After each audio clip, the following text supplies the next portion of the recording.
Šodien Saeima pirmajā lasījumā visticamāk atbalstīs likumprojektu par atsevišķu īpašumu atdošanu ebreju kopienai.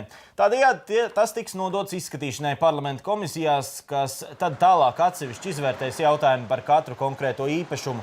Tās ir bijušās sinagogas vai sabiedriskās celtnes, 3 Rīgā, 1 Jūrmalā un 1 Kandavā. Jau iepriekš atbalstu restitūcijai pauda Vienotība, Zaļo un Zemnieku savienība, kā arī Saskaņa.